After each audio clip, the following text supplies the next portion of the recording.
Comienza Clásica en Radio María, dirigido por María José López.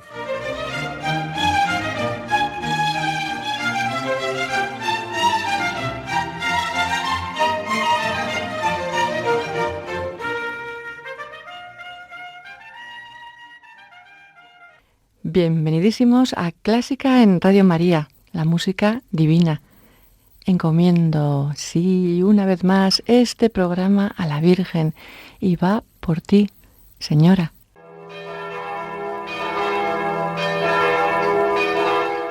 Hoy dirigimos nuestra oración al Señor, no para pedir nada, simplemente para darle gracias por todas las bendiciones con que llenan nuestras vidas cada día.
Era Gratias Agimus Tibi del Gloria, de la Misa de Gloria de Puccini.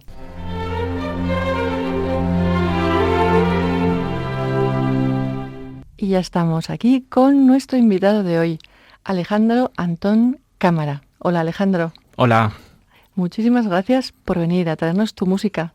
Bueno, para mí es un honor estar aquí en este programa, es un placer que me hayáis invitado y yo estoy encantadísimo de poder compartir algo de música con vosotros. Nosotros más encantados, ¿verdad, querido oyente?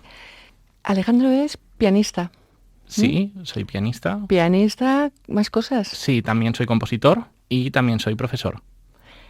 Estás en el Conservatorio del Escorial. Eso es, en el Conservatorio Padre Antonio Soler de San Lorenzo del Escorial. Llevo allí 5 años dando clase y bueno, la verdad es que estoy muy feliz allí. Doy varias asignaturas, todas relacionadas con el piano. Piano, también soy pianista acompañante de otros instrumentos. Bueno.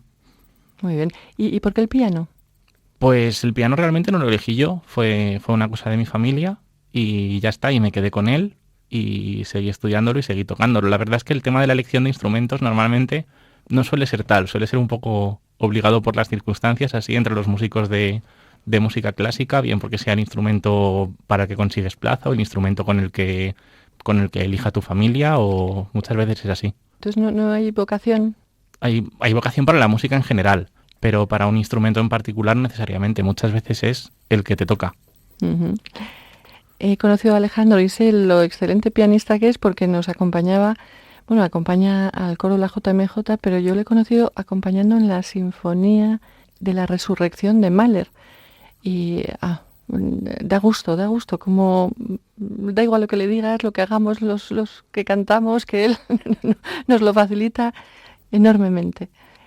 Alejandro, si yo te digo música y Dios, que se lo digo en general a todos los invitados. Yo creo que yo diría que es consustancial. O sea, que la música y el arte en general siempre ha buscado la trascendencia, siempre ha buscado comunicarse de alguna forma con Dios, siempre ha buscado de alguna forma dar alguna acción de gracias en un lenguaje que no sea el convencional, ¿no? Porque no se puede aproximar a la trascendencia, digamos, usando el lenguaje convencional. Sí, porque se desborda, ¿no? Claro, tiene un significado que va más allá, ¿no? Y esa sí. podría haber sido la función del arte también, incluso desde su principio, y siempre va a estar ahí de alguna forma o de otra. ¿Y este programa? ¿Cómo tienes algún planteamiento? Pues sí, he traído una selección que he pensado, digamos, de una forma un poco específica, porque, claro, si pensamos en música que tenga algún tipo de trascendencia, yo conozco muchísima, no podríamos acabar, podríamos estar aquí toda la vida. De todos los estilos, ¿no? Eso es, de todos los estilos, de todas las épocas, música religiosa, música profana, música abstracta, que no tenga ningún título, que sea simplemente un scherzo, pero que aún así siempre tenga algo abstracto, algo trascendente detrás.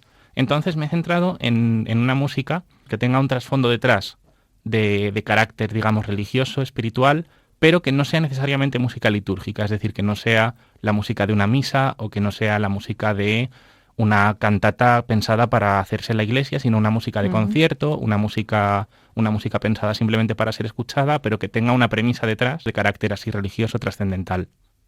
¿Y de alguna época en especial? Me he centrado especialmente en la primera mitad del siglo XX, dentro de que hay algunos ejemplos que se salen, hay muchos que se quedan quizás al finales del siglo XIX todavía, pero bueno, he intentado centrarme un poco en ese aspecto porque... ¿Por qué? Sí, porque digamos que es una música con la que me siento especialmente identificado. Quizás es por el hecho de ser compositor también, siento mucho interés hacia la música del siglo XX, no sé, es una música que me llega especialmente y entonces he querido traer algunas muestras. Pero no va a ser rara. Bueno, quizás alguna cosa es un poco diferente, pero yo creo que tenemos un poco encasillada la música del siglo XX como una música árida, como una música que no se entiende, y realmente hay muchas estéticas muy diferentes en el siglo XX y hay algunas que son muy interesantes y yo creo que van a ser incluso mejores muchas veces que lo que estamos acostumbrados y que realmente tampoco se salen tanto. No, me parece que no. La primera. Vale, para empezar he pensado en una obra para piano de Franz Liszt, que se llama Bendición de Dios en la soledad. Pertenece a un... Qué bonito. A un ciclo de... Sí, pertenece a un ciclo que se llama Armonías Poéticas y Religiosas, que es un ciclo que son 8 o 9 piezas para piano. Y efectivamente son piezas para piano, digamos, de concierto. No son piezas pensadas para tocarse en una iglesia, pero todas tienen una temática, un trasfondo de contar alguna narrativa o alguna descripción de orden religioso. Y esta Bendición de Dios en la soledad es una obra con la que tengo una historia personal, además, que me resulta interesante contaros aquí, porque yo estaba en Galicia y en Portugal en unas jornadas que incluían clases de piano, incluían conciertos, y el último día había un concierto de un pianista portugués que se llama Pedro Burmester. Y la primera obra que tocaba en el concierto era esta, La Bendición de Dios en la soledad. Y ni yo ni mis compañeros, que habíamos ido allí a hacer el curso, la conocíamos, la obra, y nos informamos un poco y parecía que era una obra de 20 minutos, Y al principio estábamos como un poco escépticos pensando que iba a ser una obra con muchos fuegos artificiales, pero que realmente no tuviese mucha profundidad detrás. Y en cuanto empezó a tocar Pedro Burmester, nos quedamos anonadados, porque fue absolutamente espectacular. A día de hoy seguimos diciendo que es uno de los mejores conciertos que hemos visto, y además también me aproximó a este tipo de música que traigo, digamos, de trasfondo religioso, porque hasta entonces todavía no me sentía tan apelado por ella. Mm. A ver qué impresión te da, querido oyente. Yo la voy a descubrir contigo. Bueno, es una obra, no la vamos a escuchar entera porque es una obra de 20 minutos, pero que tiene 3 o 4 secciones. Si os parece bien, escucharemos solo la primera sección, que además también va creciendo un poco de la nada y luego llega a un gran clímax emocional, o sea que es, yo creo que un buen comienzo. Qué bien.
Hemos escuchado Bendición de Dios en la soledad de Liszt.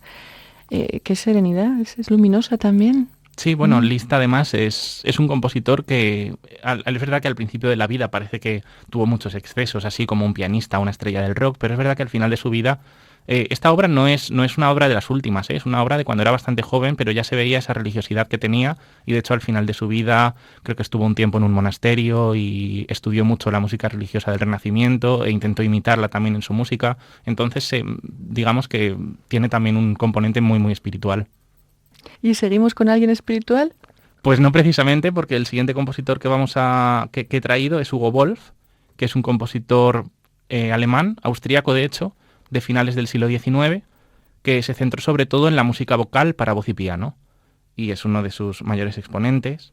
Y concretamente esta obra sí que tiene una temática religiosa, porque pertenece a un ciclo que se llama Spanisches Liederbuch, perdón por la pronunciación, no sé alemán, que viene a ser algo así como cancionero español, en el que tomó un montón de textos de autores españoles, traducidos al alemán por otros poetas alemanes de su época, y hizo un ciclo que son pues como 50 canciones, son muchísimas, y concretamente las 10 primeras más o menos son de textos de carácter religioso, dentro de que Hugo Wolf siempre pues habla de temáticas más mundanas, pero concretamente aquí sí que se centró en este tema, y la que he traído es la número 4 de este ciclo, que se dice, en alemán no sabría muy bien pronunciarlo, algo así como Wir Schweber diese Palmen, que es la traducción de un texto de Lope de Vega, que se llama Pues andáis en las palmas, y es creo que de una colección de Lope de Vega que se llama Versos Divinos, Poemas, y bueno, es un título así muy largo, pero digamos que es prácticamente la letra de un villancico, habla de Navidad. Sí, dice, pues andáis en las palmas, ángeles santos, que se duerme mi niño, tened los ramos. Palmas de Belén, que mueven airados los furiosos vientos que suenan tanto. No le hagáis ruido, corred más paso, que se duerme mi niño, tened los ramos. Y así. Y así sucesivamente. Es sorprendente porque he visto que esta pieza también la tiene Brahms, que la tienen muchos compositores. Todos conocían a Lope de Vega. Sí, debe ser que, bueno, desde luego la literatura española tiene muchísima reputación y muchísimo prestigio y además en esta época yo creo que también se veían muy, muy apelados por España, lo veían como un lugar exótico y es verdad que es un texto muy usado y eso, de hecho Hugo Wolf, como he dicho, esta colección son 50 canciones, todas de origen español, aunque las traduzca, y ya que no he traído nada de música española, pues bueno, por lo menos aquí queda un pedacito. Español en alemán y bueno, un villancico, lo descubrimos. Schwebt diese Palmen in Nacht und Wind. Ihr heiligen Engel stillet die Wipfel. Es schlummert mein Kind.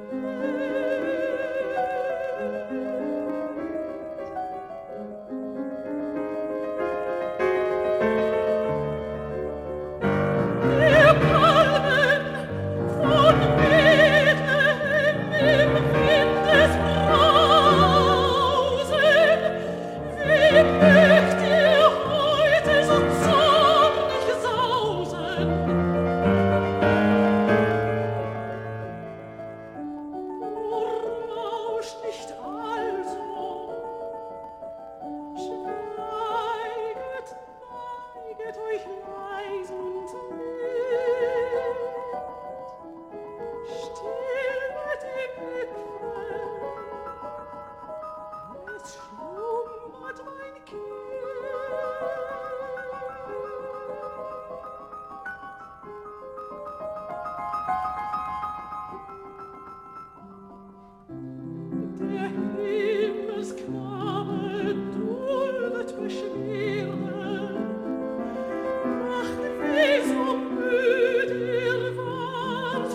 Esto era, pues, Andáis en las Palmas, de Hugo Wolf, que, bueno, como podréis haber escuchado, es una música que empieza con una cierta serenidad, pero también con una cierta animación, pero enseguida ya introduce algunas disonancias, algunos elementos en la música que hacen que tenga más contraste, que tenga... Eso serían los vientos.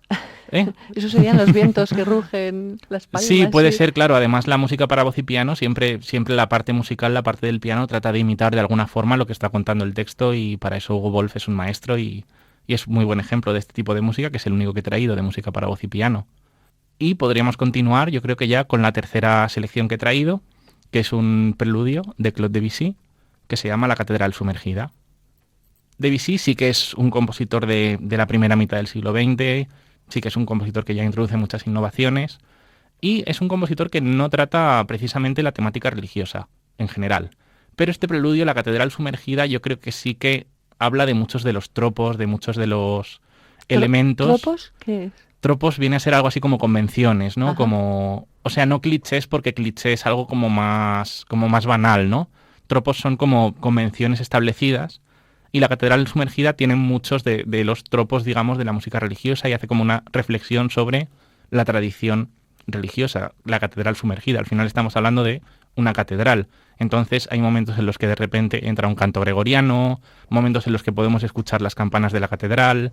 Hay muchísimas referencias. Y bueno, es un preludio que es muy conocido, o sea, yo creo que es de los más conocidos de Debussy, pero no por eso es menos prestigioso, y desde luego yo creo que es una música espectacular.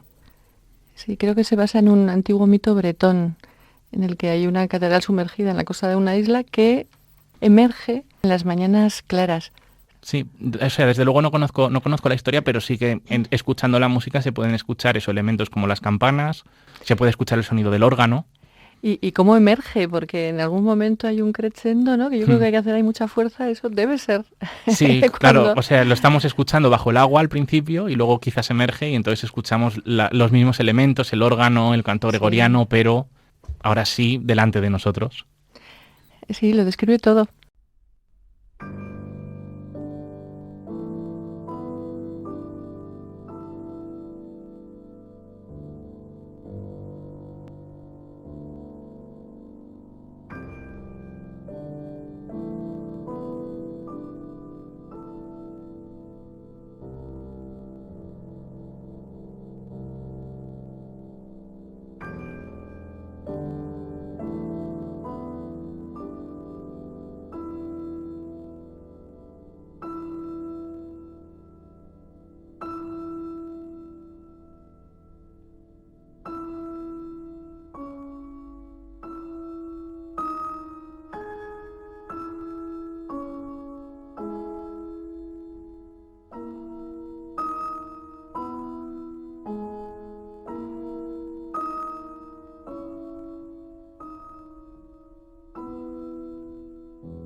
os habéis sumergido y emergido, queridos oyentes, con la Catedral sumergida de Debussy.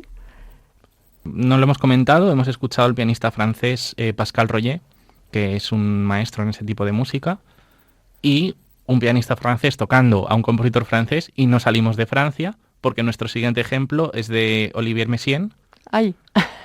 Olivier Messiaen es un compositor francés, sí que es estrictamente del siglo XX, de hecho nació en 1908, murió en 1992, o sea, es un compositor, digamos, quizás el más avanzado que vamos a escuchar, y Messiaen es un compositor que a mí me parece absolutamente brillante, me encanta, y es verdad que una gran parte de su música podría ser más árida si no conoces bien los códigos. Pero es verdad que además es un autor muy religioso, que la inmensa mayoría de su música sí que tiene claramente un contenido cristiano, además basado en teología, basado en una teología, digamos, avanzada, porque habla mucho de, por ejemplo, tiene una obra para piano que son las 20 miradas sobre el niño Jesús, que son 20 piezas, cada una de ellas hablando del nacimiento, de la natividad, pero digamos desde la mirada de distintas personas o distintos, por ejemplo, tiene la mirada del Padre, pero tiene también la mirada de los ángeles. Curioso. Es como que intenta verlo desde distintas perspectivas. Sí, sobre San Francisco también. Sí, de hecho tiene una ópera que es sobre San Francisco de Asís. Sí, y cuando hablabas de códigos, ¿a qué te referías? Las claves para... Sí, hablo de los códigos del lenguaje que se usa, ¿no? De la gramática. Por ejemplo, Messiaen es un compositor que normalmente asociamos la música religiosa a el recogimiento, asociamos la música religiosa a la contemplación, pero Messiaen muchas veces tiene una visión muy vivaz y con mucha vitalidad, y entonces lo que hace es introducir ruidos fuertes realmente, o sea, introduce sonidos que prácticamente suenan como ruido, pero porque intenta expresar la grandeza a partir de ahí, o la grandeza de la creación. Yo lo que he traído hoy concretamente es un movimiento del Cuarteto para el fin del tiempo, o el fin de los tiempos. Tiene distintas traducciones según el significado que le queramos dar o las connotaciones, porque es una obra que además tiene una historia fascinante.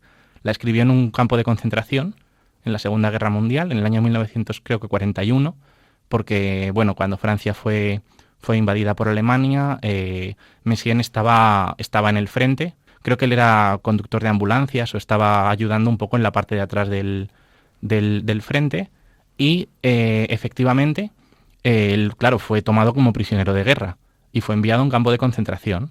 Y entonces allí se encontró con otros músicos y de alguna forma consiguió procurarse papel y lápiz para seguir escribiendo, porque además era un compositor incansable.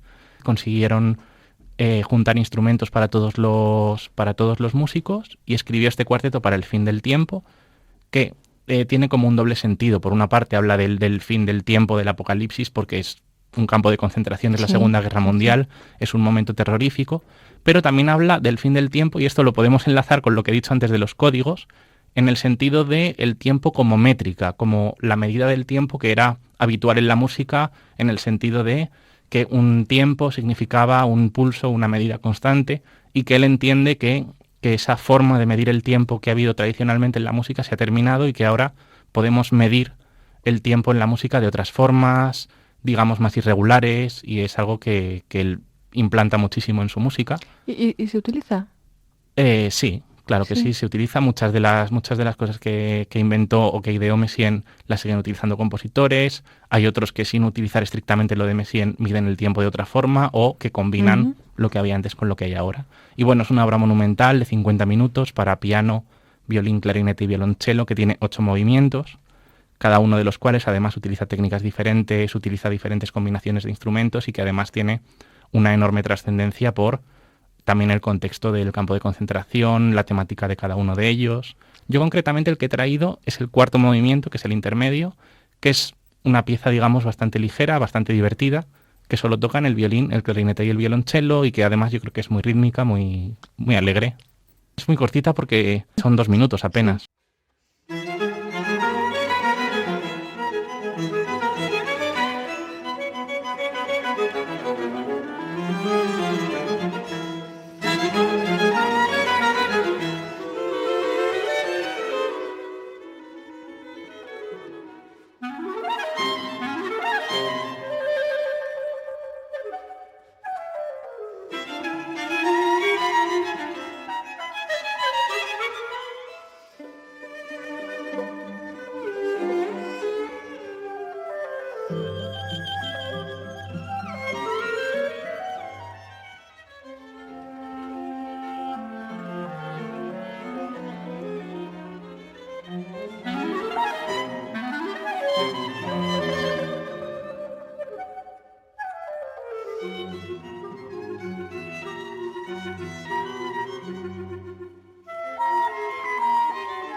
hemos escuchado de Olivier Messiaen el cuarteto para el fin de los tiempos. Bueno, una parte pequeñita.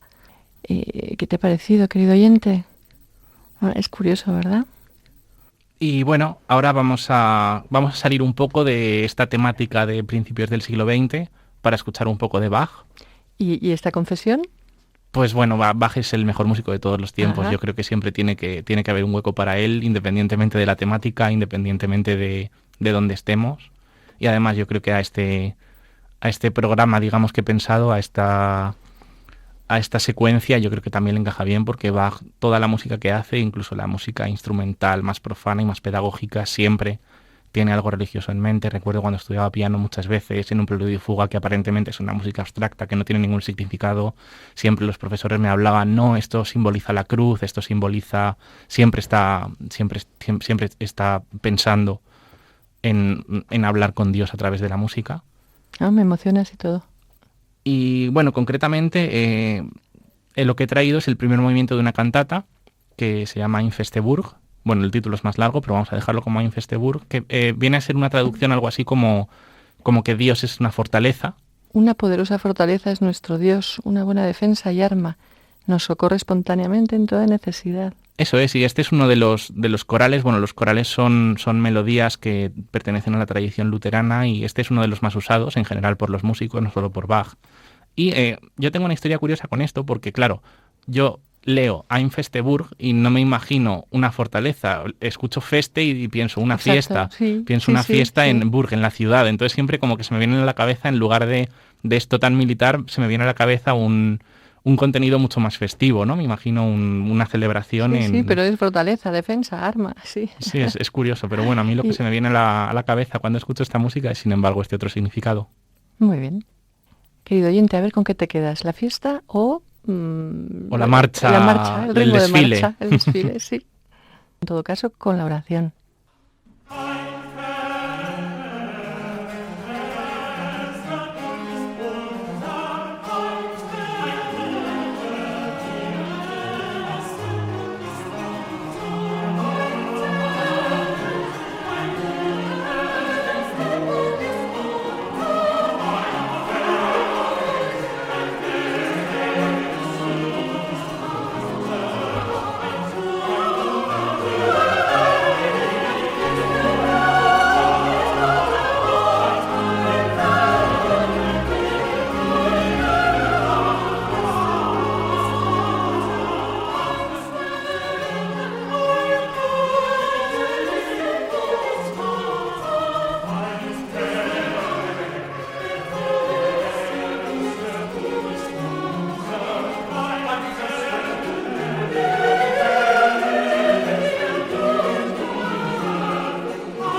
Yo creo que era un poco de fiesta y un poco militar, ¿no?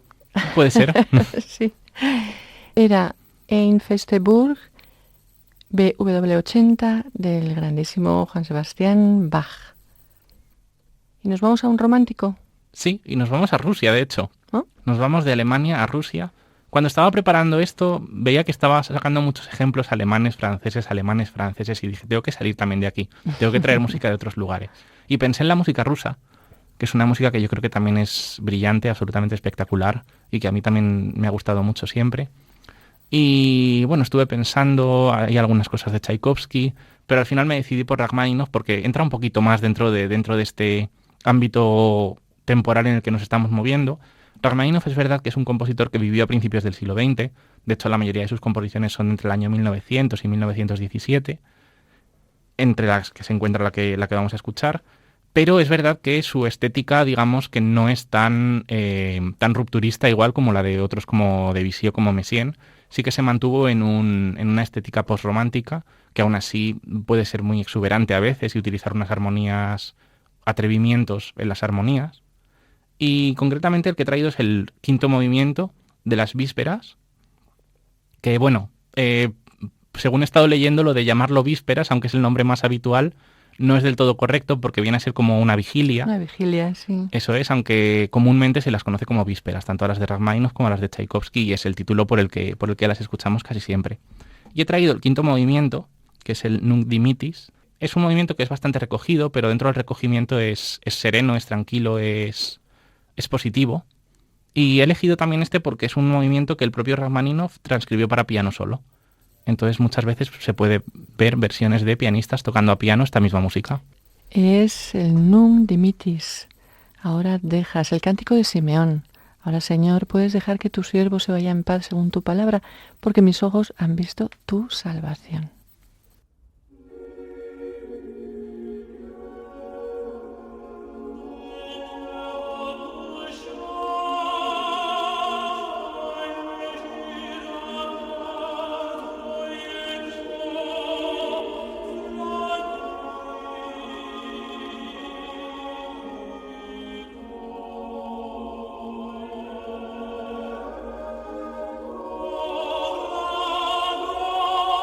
Oh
Y después de esta pieza nos vamos a... Alleluia,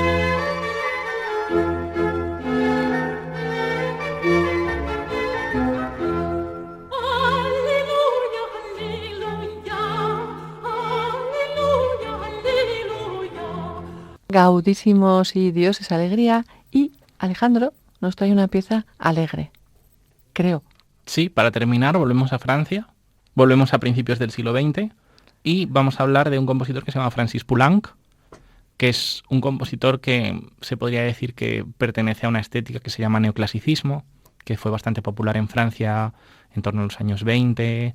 Concretamente, bueno, Poulenc tiene una trayectoria mucho más larga, hizo muchísimas obras de todo tipo, y a mí Poulenc es un compositor que me encanta, y además es un compositor que me parece muy curioso, porque es un compositor que por una parte estaba muy metido en este París bohemio, el París del cabaret, el París de Edith Piaf. De hecho, le escribe una Es escribe una coetáneo obra. de... Sí, de hecho escribe una obra, la improvisación número 15, si no recuerdo mal, que se la dedica a Edith Piaf. Y entonces, bueno, estaba metido en este ambiente, digamos profano, pero luego también era un hombre muy religioso y escribió muchísima música religiosa. Sí, de hecho un crítico dijo que era mitad monje, mitad granuja. Sí, es esta doble condición, digamos, que tiene, pero que hace que también trate la música religiosa de una forma un poco especial, quizás. Igual que hablábamos de Messiaen, que habla de este vigor, de esta vitalidad que le da a la música religiosa, y a Poulenc le pasa algo parecido.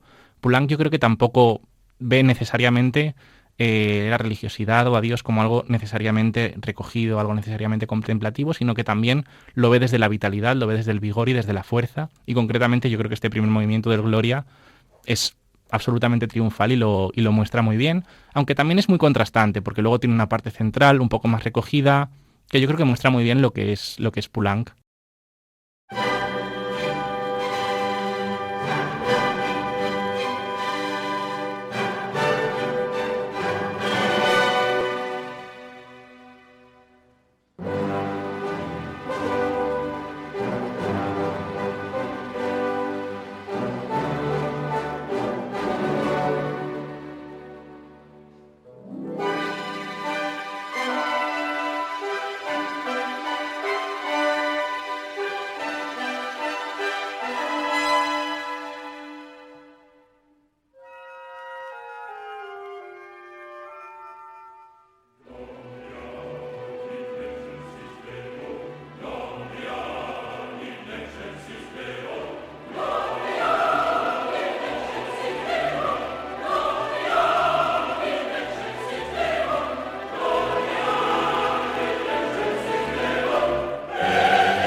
Querido oyente, dando gracias al Señor con este Gloria de Poulenc. Habéis visto qué entrada más majestuosa y luego sí que es distinto, efectivamente. Sí, es una música muy cambiante dentro de que está en este ambiente Sí. solemne y glorioso como tiene que ser, pero bueno, tiene algunas intervenciones de los instrumentos de viento, algún momento más recogido. Sí, sí, pues con esta pieza nos tenemos que ir con mucha pena. Muchas gracias, Alejandro Antón Cámara, pianista, profesor de música, compositor.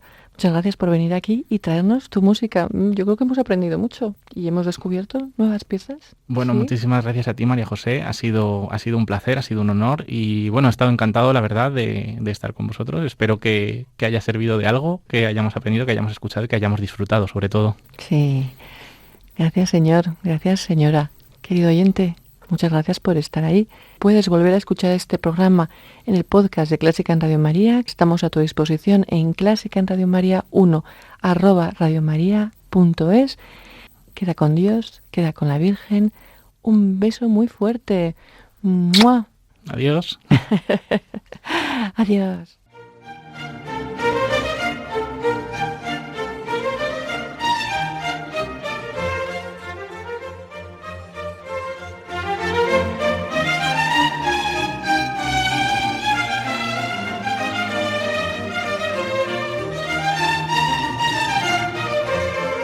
Han escuchado Clásica en Radio María, un programa dirigido por María José López.